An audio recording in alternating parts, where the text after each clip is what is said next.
Bluff City Media presents The Anthony Sain Show with your host, Anthony Sain. Now, let's get to the show.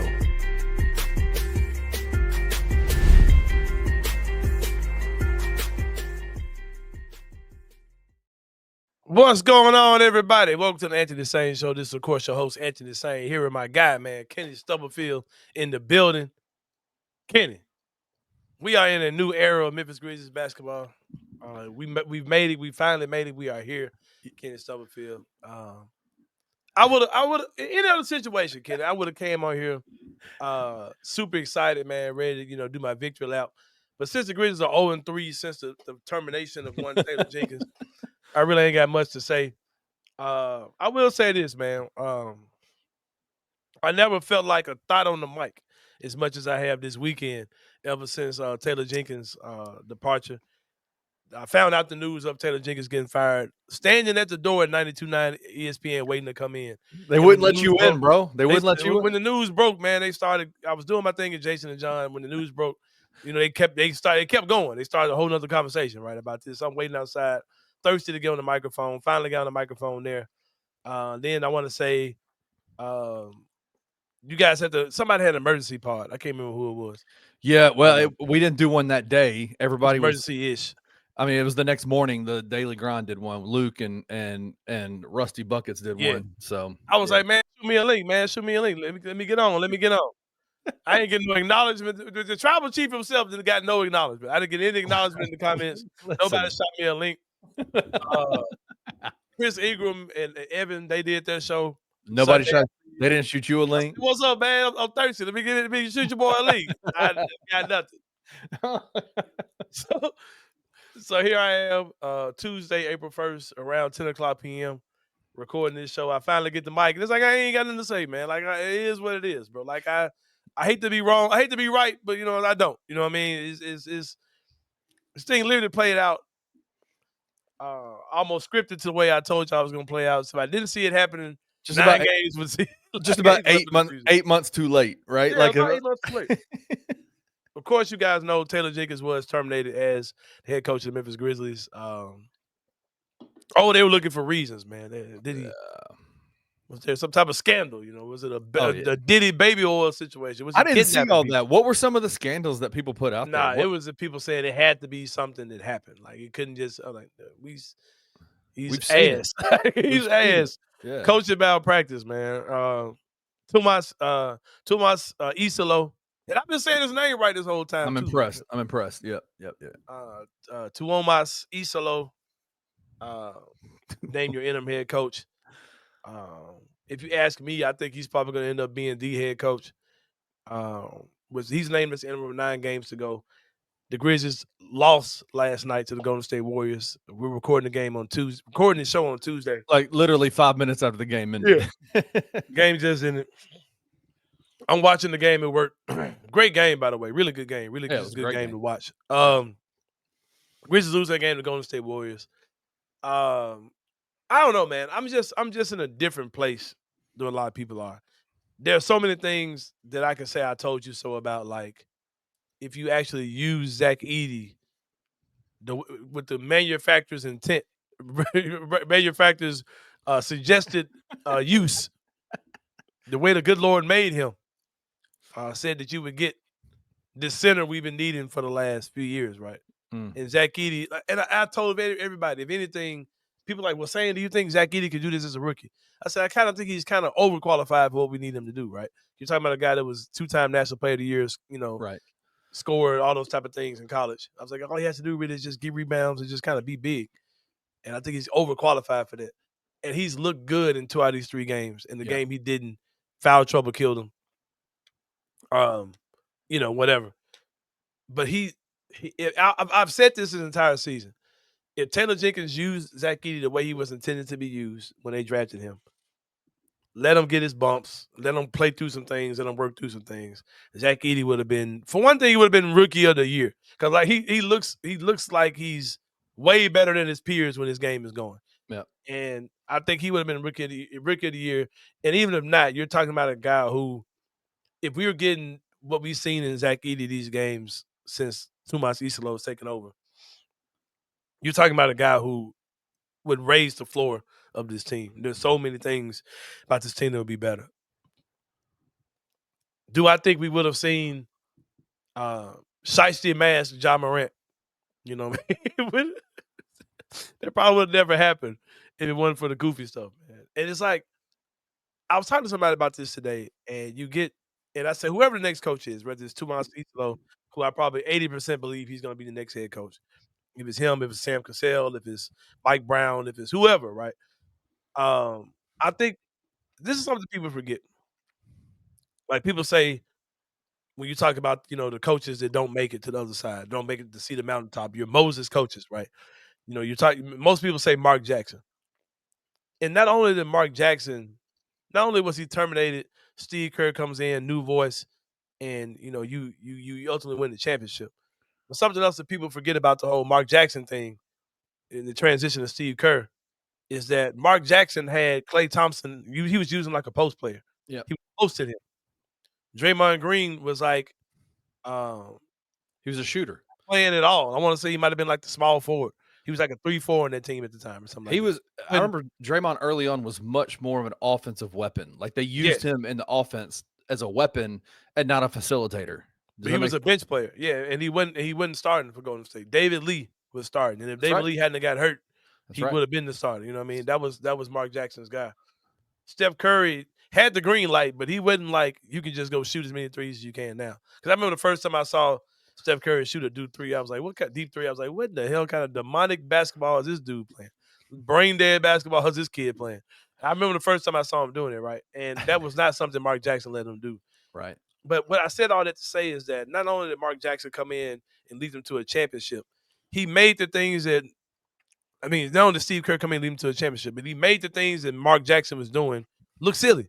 Like he made some of the things he was doing look silly, bro. And Mark Jackson did a great job with that team. I'm not gonna act like he wasn't a good coach, but Steve Kerr came in, uprooted some things, and just simplified a lot of things, and just made some things. He allowed some things just to be crazy, and it worked, right?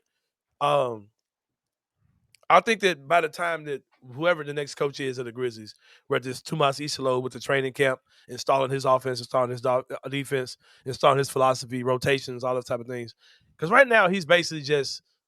This is something people have to understand too, man. There's only so much you can do. Like he can't come in and just like uproot everything. He realized, okay, I've been here with these guys. I know what they can do. I know what they've been doing. I know the defense they've been running. I know the offense they've been running. I just can't come in and just uproot and just start this whole new thing. I kind of got to let them do the stuff they've been doing for the past few years on defense. And on offense, I can kind of change a little bit, but it ain't really much I can do. Iisalo was named interim head coach 124 hours ago. Like they've played 3 games since. Like it's played those against the 3 of the 4 most successful franchises in NBA history. If you really want to think about it. Lakers, Boston, Golden State, and who else? Spurs. That's it. Yeah, and the Spurs. I mean, like those are probably your 4 most successful franchises, especially in modern times, right? Yeah. I think the all-time most winningest teams, 1, 2, 3 order are Boston, San Antonio, Lakers as far as winning percentage goes. Yeah. Like I said, you played 2 teams back to back that very well could be the NBA Finals, right? Like who would be shocked if the Lakers came out of the West, right? And then you play the Golden State Warriors, who's been hot ever since the trade deadline, getting Jimmy Butler. So I don't really have much expectation. I don't think he's on a tryout. I don't think any of that. I think the thing is, I think they hired him to be Taylor Jenkins' replacement. I think that happened last summer. And last year, you kind of couldn't fire Taylor Jenkins because of the situation that was going on with the injuries. But you bring in Tuomas Iisalo to be his assistant, his lead assistant. And let me catch you guys up on the timeline as well. I don't want to spend a lot of time in this, but I will. I was listening to Chris Harrington. He kind of reminded me of this. Tuomas Iisalo was hired to be the lead assistant, but he was not the first assistant coach that was hired. Right. Noah LaRoche was the first assistant coach that they hired. Yeah. And he hired him to be the player development guy. My good friend Cam Rose, who does a lot of research on everything, like he digs deep into the interwebs, right? He said, man, the LaRoche dude, there were talks that he had connections with some NBA team before he was hired by the Grizzlies.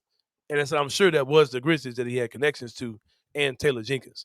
So him and Taylor Jenkins, man, he was kind of doing some consulting stuff with him even then.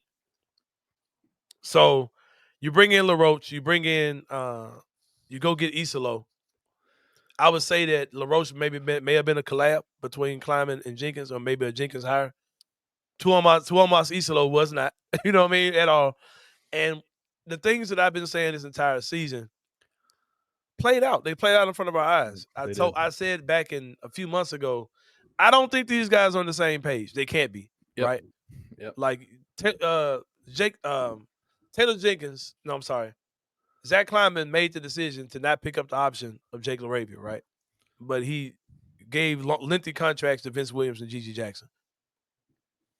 Taylor Jenkins was playing the shit out of Jake LaRavia, a guy that was on a lame duck contract.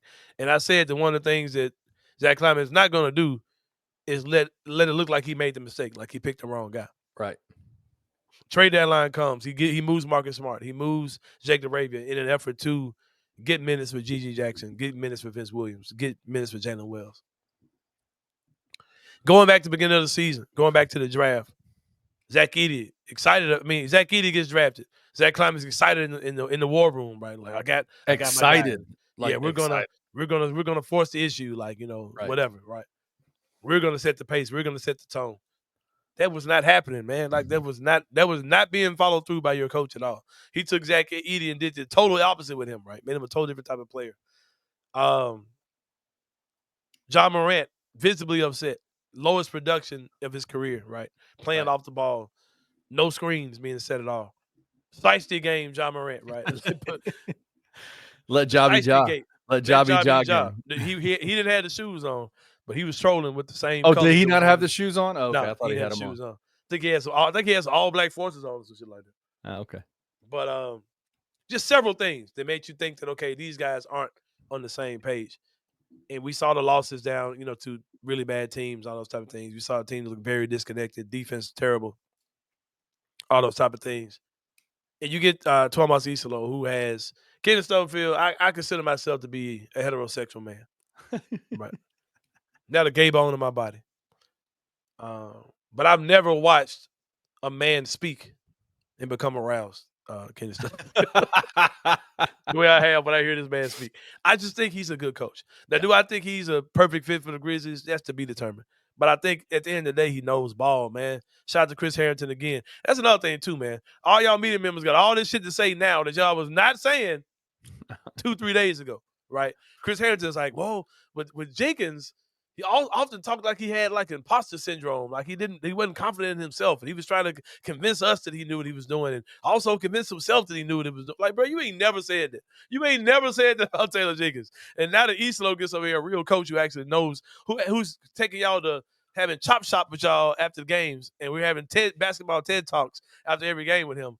It's definitely a breath of fresh air compared to the bullshit we were hearing for Jenkins for the last few years. Yes. And if he's our coach, if the season ends and the Grizzlies say we did our coaching search or we didn't do our coaching search, and Tuomas Iisalo is our coach, I'm not mad at that at all, because I think the dude knows ball. And I think he's a guy that these guys will listen to. And we're seeing that even now, man. It's disjointed as the season is. You're seeing little things that he does different. Right.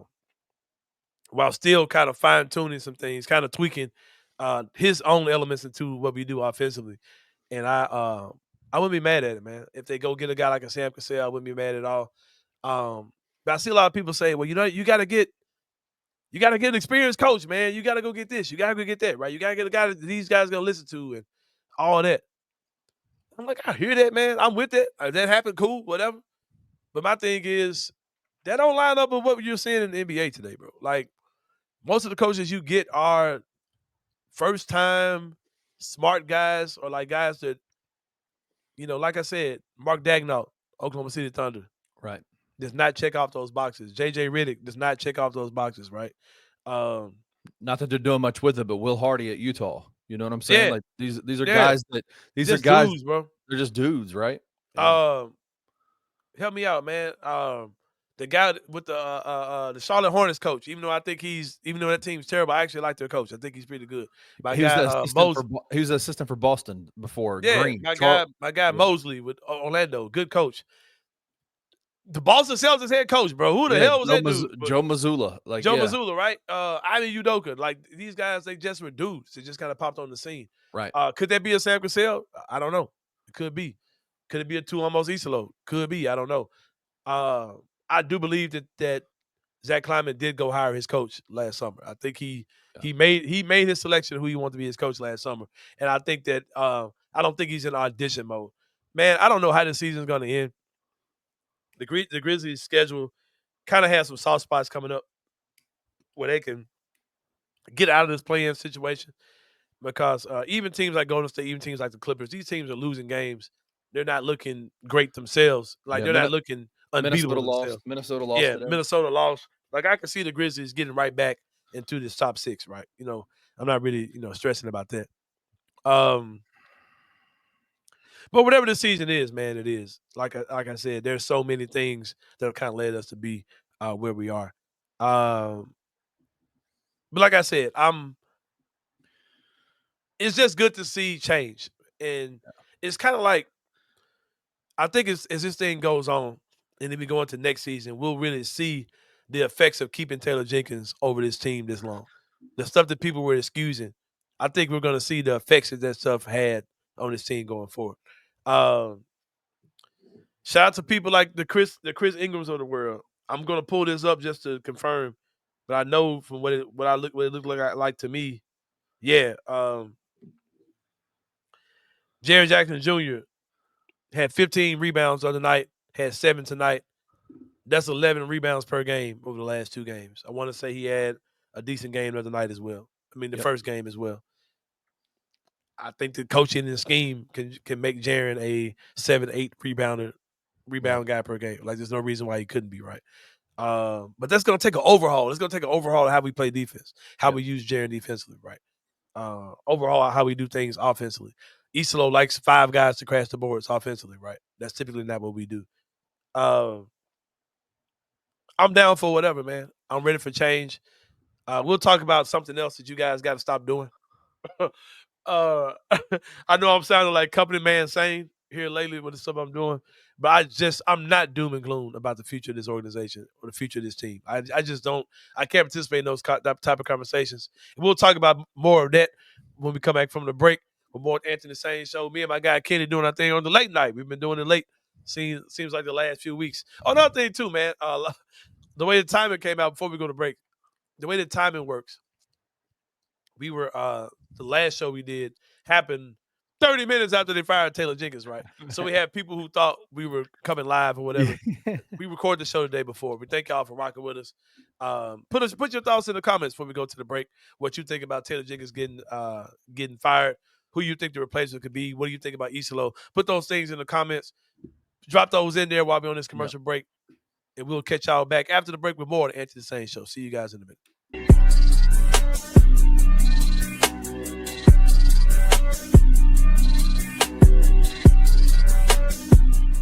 Hey, what's going on, everybody? If you know anything about Bluff City Media and the content creators, the podcasters on this network, you know that most of us love to bet on sports.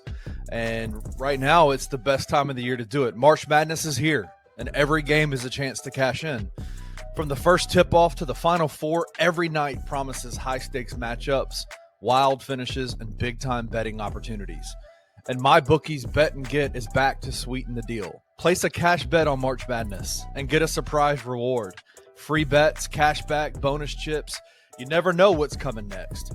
Whether it's a number 1 seed rolling or an underdog shocking the world, smart bettors know the real money is made one game at a time.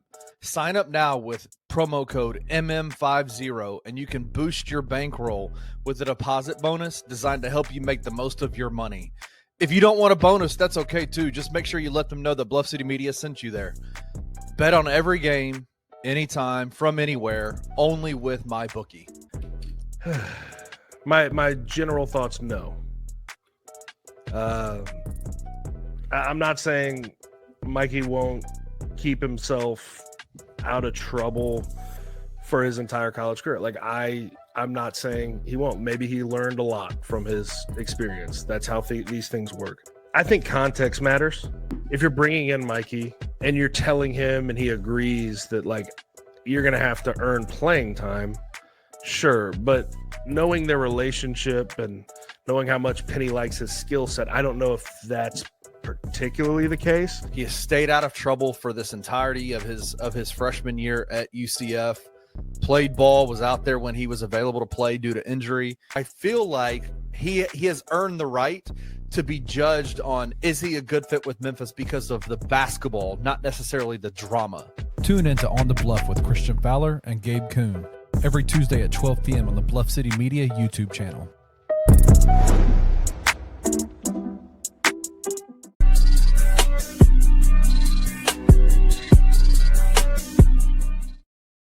All right, y'all. Welcome back to the Anthony Sain Show, man. I've been saying for the last few shows that I'm okay with everybody coping, man. Everybody's dealing with everything that's going on differently. The team that started off second in the West for most of the season, and now we're in the play-in, right? Like we falling all the way out, free falling, man.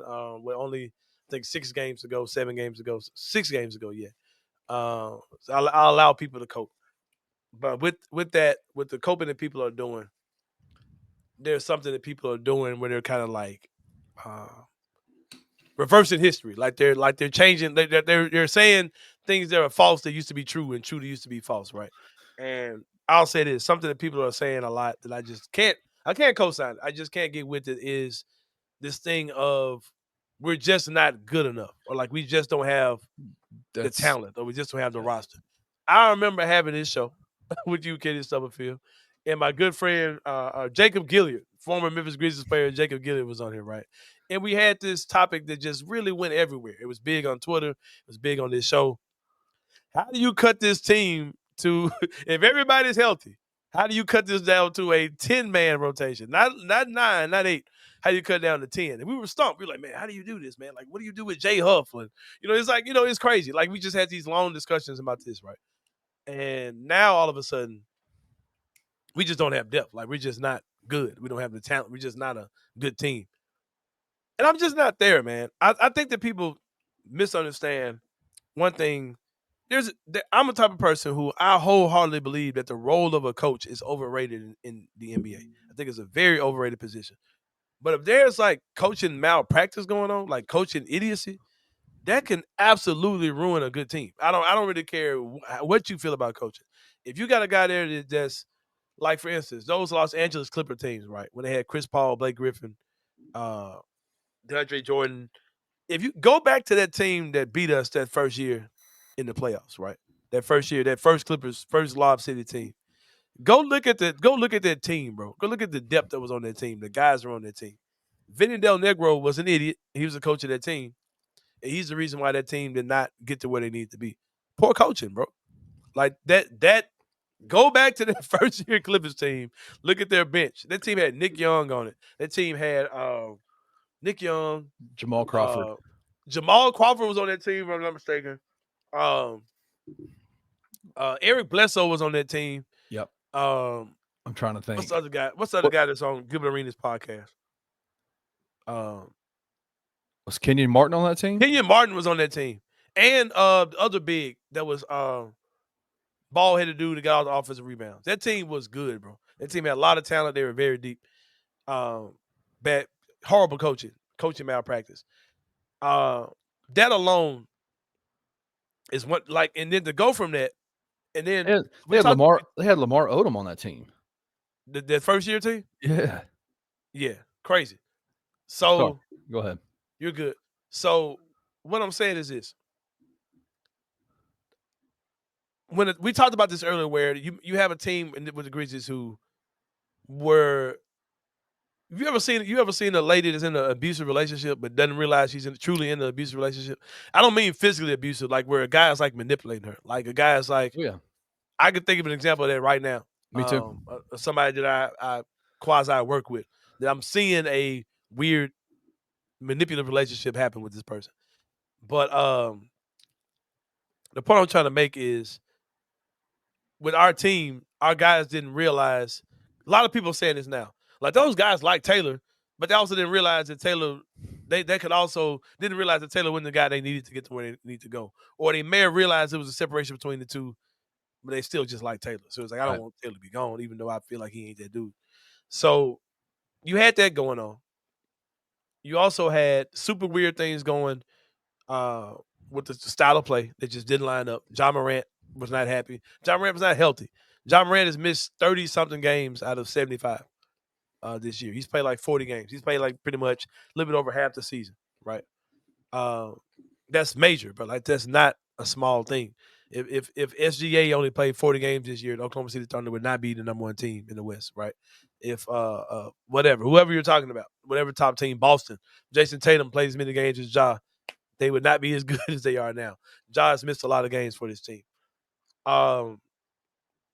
That's just not a good thing, bro.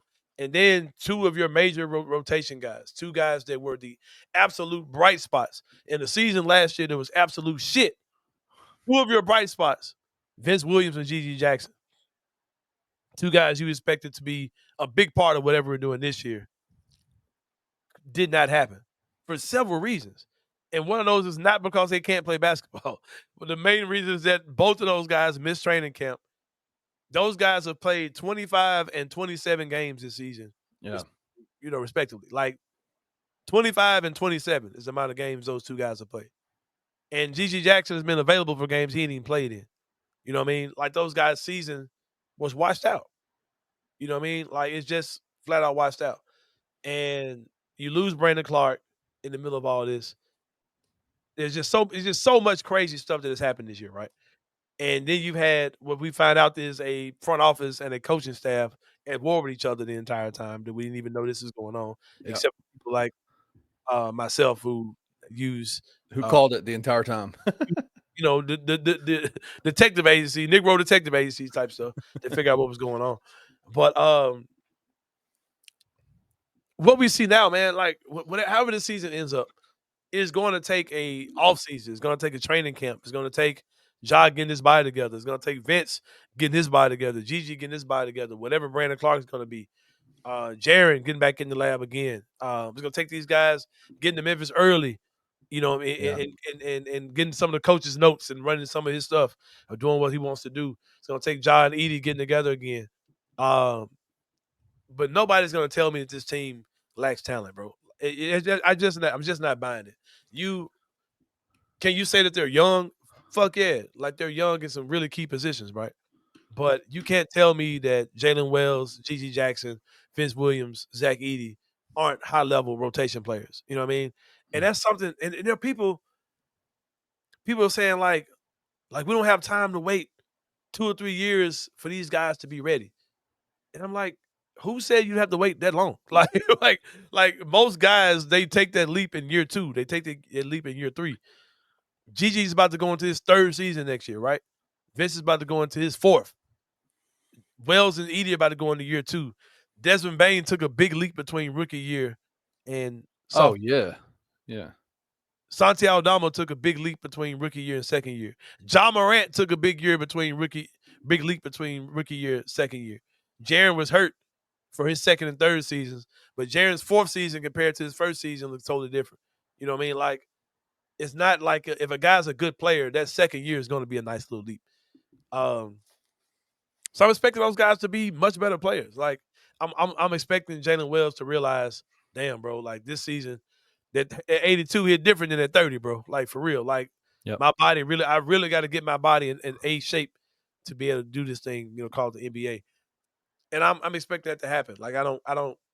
On what world do I see guys who? 3 guys, Gigi Jackson, 2nd team all-rookie. Jalen Wells is probably going to be 1st team all-rookie. Zach Edey's probably going to be 2nd team all-rookie. Should have been fucking rookie of the year if we had used him like we had a brain. But since when? Why would I predict those 3, that level of talent, not to be good, not to be even better next year? Like, why would I predict them not to be ready? You know what I mean? So I think that with the talent we have, this team's going to be good. And I hear people say all these things about, well, so-and-so did this, and they did this and they did that. Cool. Another thing you have to keep in mind with the Grizzlies is that because of the way our contracts lined up, we've got 3 guys on max contracts, right? And we got one that could be. I'll say this here. I do not think Jaren's going to make an All-NBA team. Mm-hmm. Because with the same logic that we were about to put Jaren on an All-NBA team, you have to look at somebody like Sengun now because that team's 2nd in the West. Like we're going to be 6. We're plummeting. Like a lot of the power that's behind Jaren's campaign to be All-NBA is because we were so good. I don't think Jaren's gonna make an All-NBA team. I think Jaren is not gonna qualify for the Supermax. Not that I'm saying he's not that level of player, but I just don't think it's going to shake out that way that he makes it.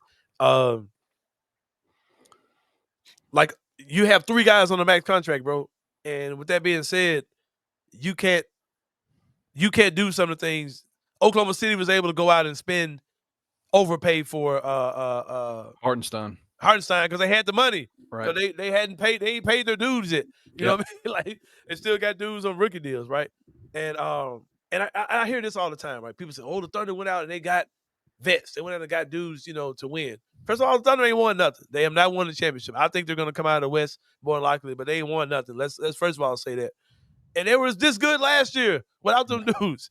They were good as hell with just shy and a bunch of other guys that they drafted and young guys. Like there were no vets. They didn't have any free agent signings. They didn't go trade for Dorian Finney-Smith. It was just them, right? It was just their guys, right?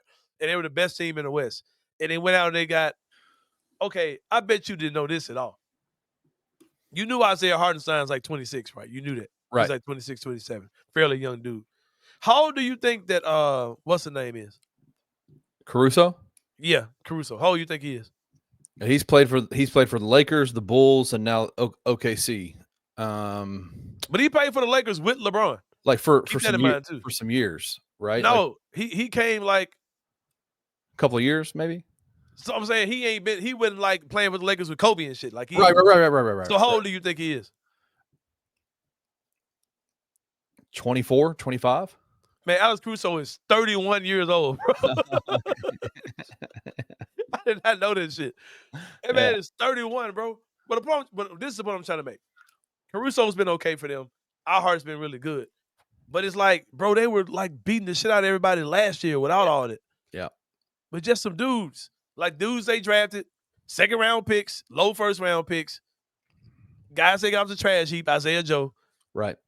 Like, bro, don't tell me you can't be good as hell with just your dudes. Like Casey Wallace. Like, who are these guys? Just dudes. What's the dude's name? What's the dude with the funky little hair thing back here? The little Kendrick Williams. Who is he? Just dudes, bro. Bad body looking dude. Like like that Warriors team, right? It's Steph Curry, Jimmy Butler, Draymond Green, Sideshow Bob, Pozinski kid, and a bunch of dudes.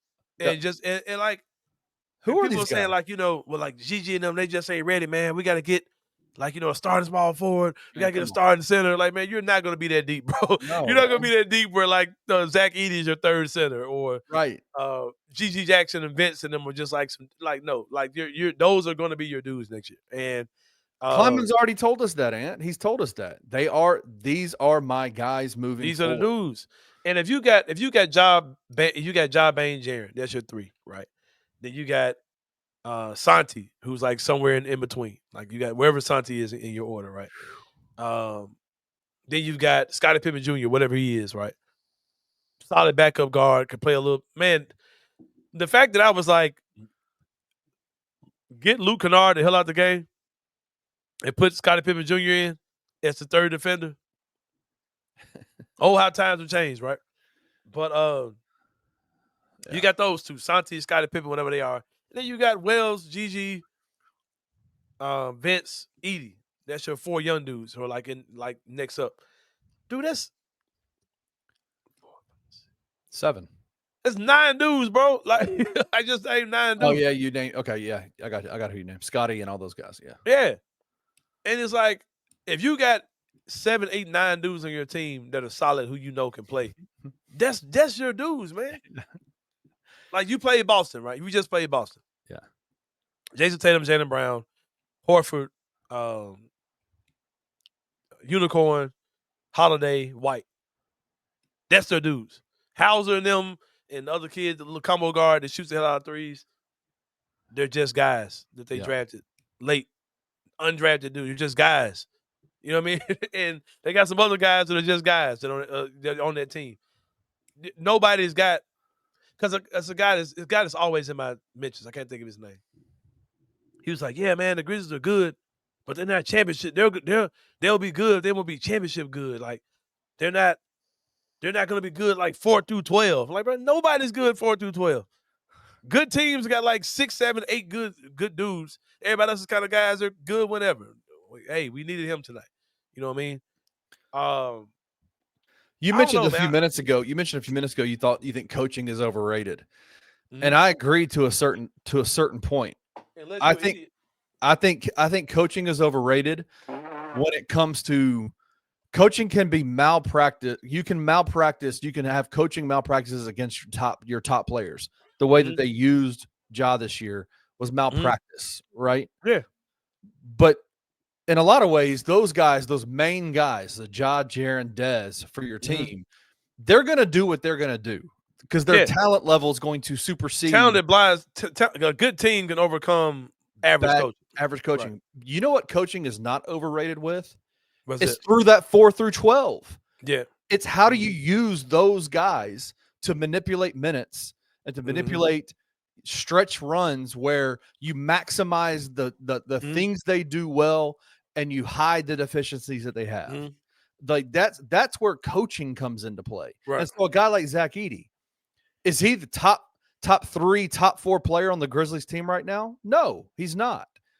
Could he be at some point? I think he has the skill level, the size to be that guy. Yeah. But what you've seen since Iisalo has come on board is him being maximized in a way that he wasn't being used prior. He was being used like malpractice was being practiced against him by Taylor Jenkins. And now people are doubting what he can do on the court. Look at what he's done these last 3 games. Even the game where he had foul trouble. Iisalo is using him in such a way that's maximizing what his skill set is right now. And that's what good coaching does. It takes those guys who aren't your main guys and says, let me maximize you and hide you in ways that could potentially hurt the team. That's one thing I think that Iisalo has as an advantage too, because he knows these guys. He's been with them since training camp. You get that dude the offseason and let him know this is his team. That dude's going to come in and he's going to really break down this film and break down what he has on his roster. And something else he talked about too, there ain't much the Grizzlies can do because of our roster, because of the contract in our roster, it's kind of hard to make moves. Yeah. But if there's any little moves around the edge, he talks a lot about getting guys that fit like what he wants to do. So you let him get his own coaching staff in, see what happens, right? Imagine the wars that were happening behind the scenes between the coaching staff and the front office. Yeah, the war of clearly Taylor Jenkins was in a lame duck situation, and there's a part of me that goes, I feel relatively not sad. Sad's not a good word for it, but just like I get the predicament that he was in. He was literally his main assistant coach was his replacement, right? Like that's a tough place to be. It's like your job brings this dude in and they tell you to train them, and then as soon as you get them ready, they fire you. Fire you? Yeah, that's exactly what happened. Yeah, I just go. I go. When your coaching staff isn't on this level, when they're not together, which they clearly weren't, when the GM and the front office aren't on that, they're not syncing up simpatico with the coaching staff, you get what you get, right? Like you get these stretch runs where, these stretches where it's just bad basketball and people being misused. And I do have one question for you. What do you think? I think the main question people have had about this Taylor Jenkins firing was the timing of it, right? 9 games left in the season, coming into the playoffs. What do you think? Was there something that happened that made you think that you think is why Zach pulled the trigger when he did? Shout out to my boy Chris Harrington again. I was listening to him. I know he's one of those guys that's connected. He kind of knows what he's talking about. Plus some stuff I was kind of observing as well. Chris said something that kind of tripped me out. He said the timing and the firing of Taylor Jenkins speaks that, because a lot of people are saying it comes down to the playoffs, right? Like if he loses in the first round, he's gone. And if you say he's losing the first round, he's gone. That means if he don't lose in the first round and he makes to the second round, that means he's here, right? Yeah.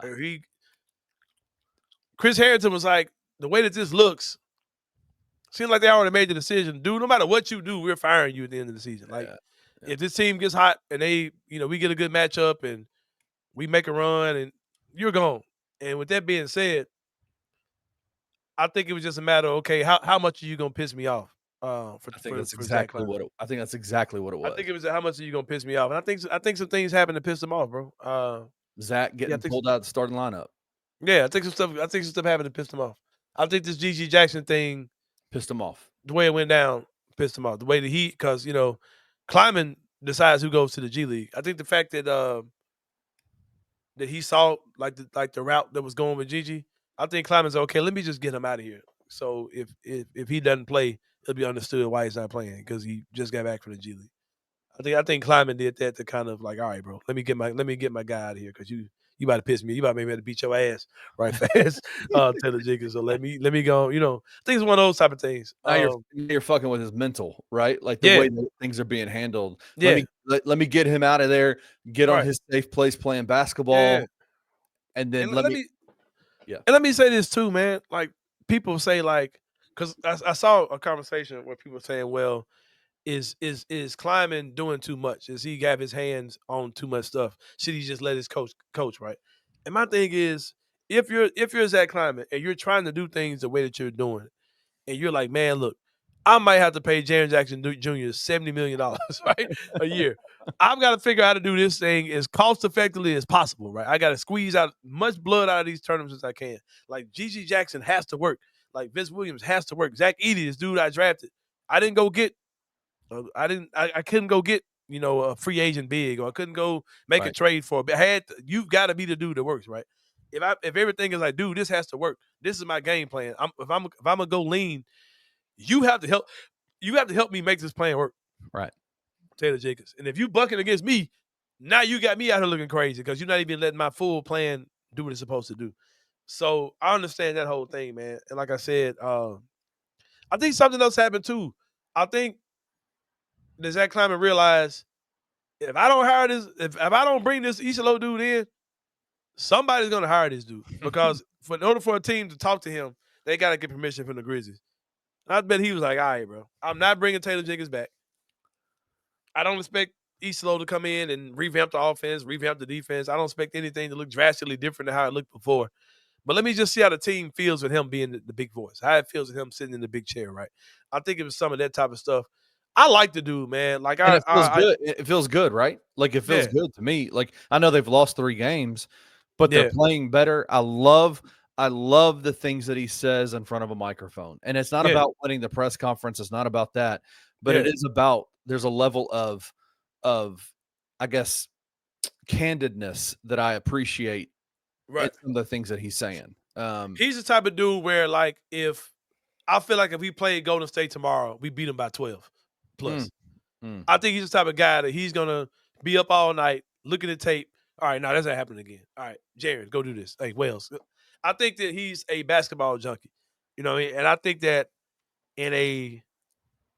I trust that dude. Like I just think he's good, man. Like just the way he views basketball, I just think he's a basketball junkie. And I think he could be good for this team. If they hire him, cool. If they don't hire somebody else, I'm going to get behind whoever they do. Just get Taylor Jenkins' ass the hell up out of here. But, man, we about to take a break, man. When we come back, I got one thing I want to talk about. But before we do that, like I said, hop in the comments, y'all. Tell me what y'all think about the roster. If you think it sucks, go ahead. If you were me, how you feel like this is a good team, just need a little time to develop. And it should very well be next year before those guys are ready to be key contributors. Put that in the comments as well. We're about to take a break. When we come back, we're going to talk about the NCAA tournament, man. We're going to talk about college basketball in general, the NIL, what Penny Hardaway got going on. We'll talk about that more than Anthony Sain Show. See you guys in a minute.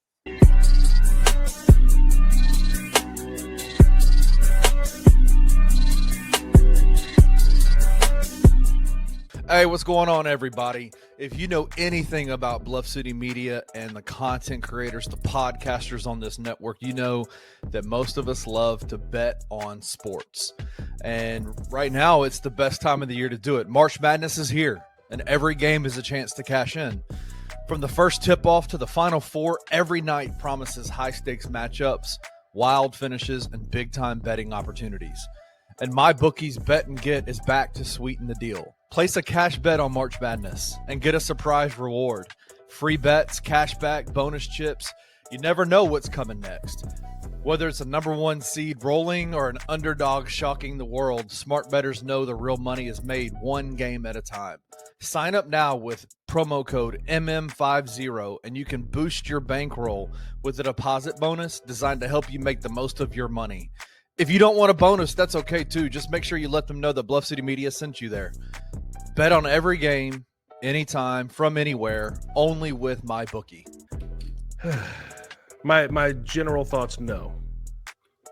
I'm not saying Mikey won't keep himself out of trouble for his entire college career. Like I'm not saying he won't. Maybe he learned a lot from his experience. That's how these things work. I think context matters. If you're bringing in Mikey and you're telling him and he agrees that like you're going to have to earn playing time, sure. But knowing their relationship and knowing how much Penny likes his skill set, I don't know if that's particularly the case. He has stayed out of trouble for this entirety of his freshman year at UCF. Played ball, was out there when he was available to play due to injury. I feel like he has earned the right to be judged on, is he a good fit with Memphis because of the basketball, not necessarily the drama. Tune into On the Bluff with Christian Fowler and Gabe Kuhn every Tuesday at 12 p.m. on the Bluff City Media YouTube channel.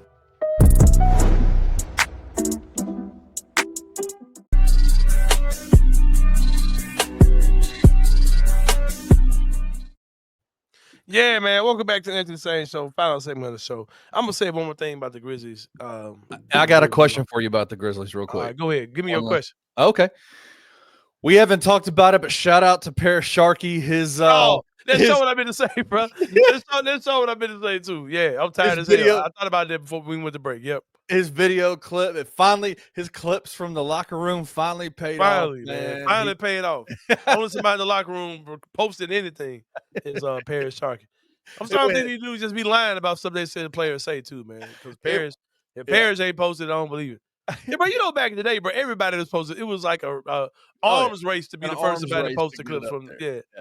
You know that, but no, I don't know what happened. They just stopped. Yeah, so they obviously Parrish posted the video of the comments that Jaren Jackson Jr. And I'm not made. talking about that at all. That we just mad. Everybody's just mad, so they just. I need to ask you. So stupid that people. I need to ask you a question about it. Mm-hmm. Is the reaction to it the dumbest shit you've seen all year in terms of the things that he said? Yeah. Like, it was clearly a tongue-in-cheek type of situation, right? Like he was clearly in a weird way, just kind of joking around, right? Yeah. It maybe didn't hit as well as he thought it did, but it was clearly a joke, right? Yeah. Who gives a damn about it? Oh, what was I about to say about the Grizzlies though? Shit, I don't know.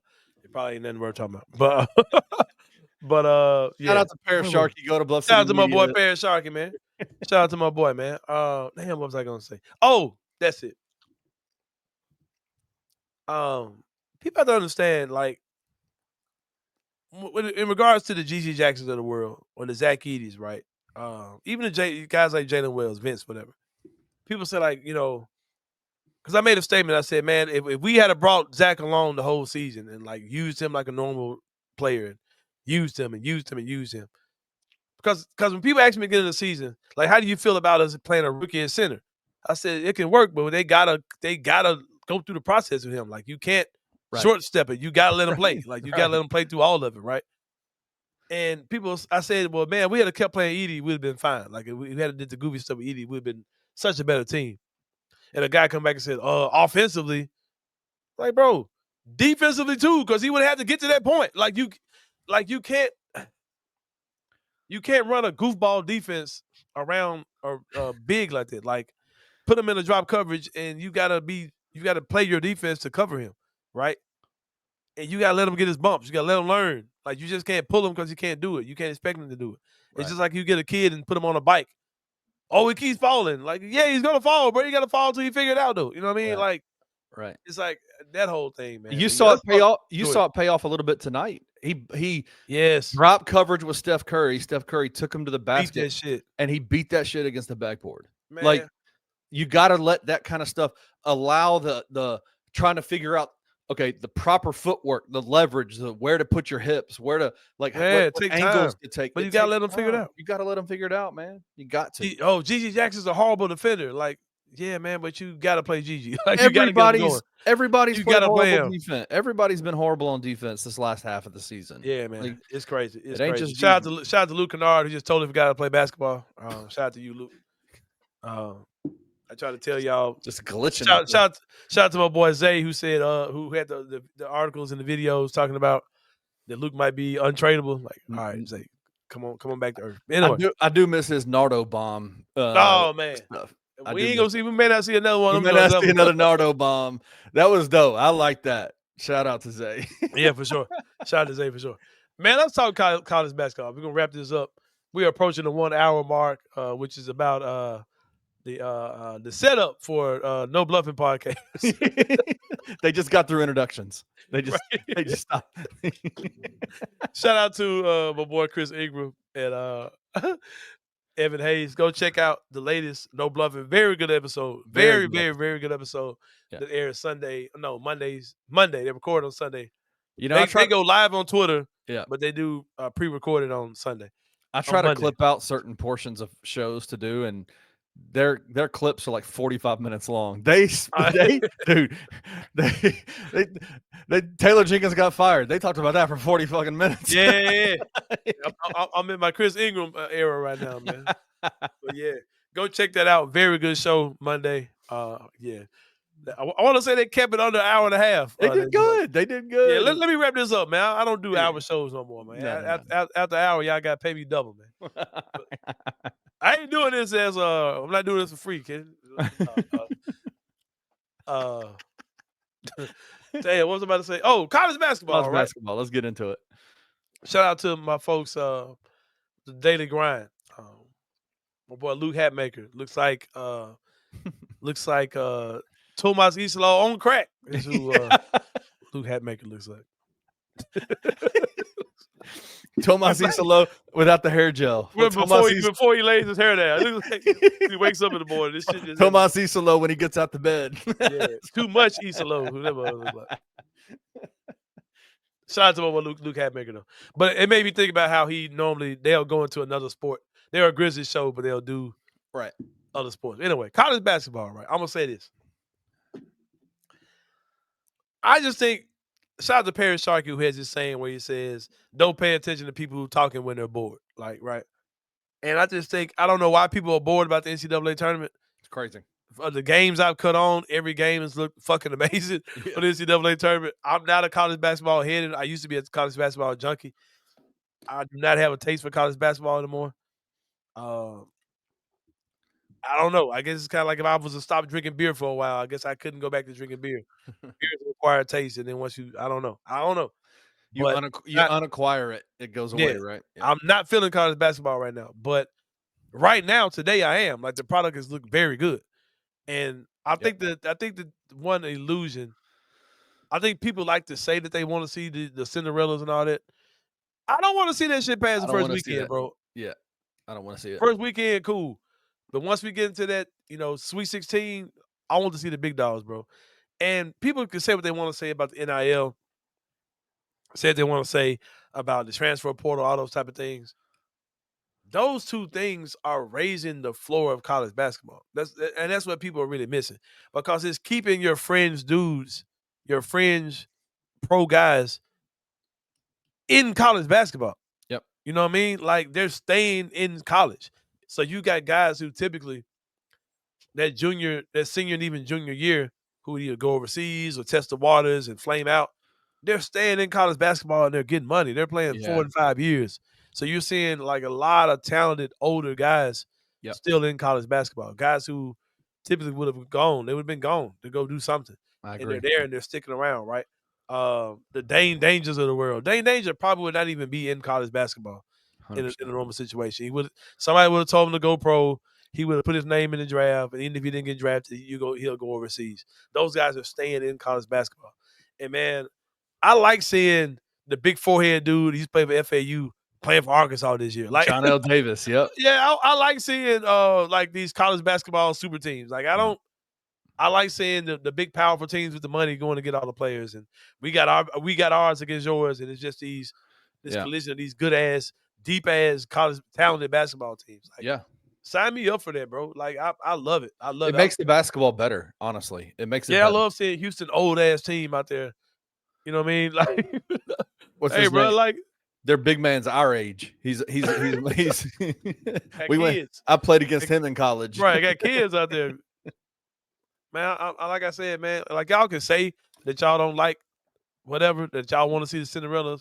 I don't want to see that, bro. Yeah. And I want to see the kid from Memphis who hit the buzzer beater for Tony Madlock's team. Yeah. I want to see him in Memphis next year. Like for real. Like I want to see, yeah, bro. Sign me up for all of it. Like I don't know where that kid's gonna end up going, but I like it. I like what I'm seeing right now out of it. I got a question for you.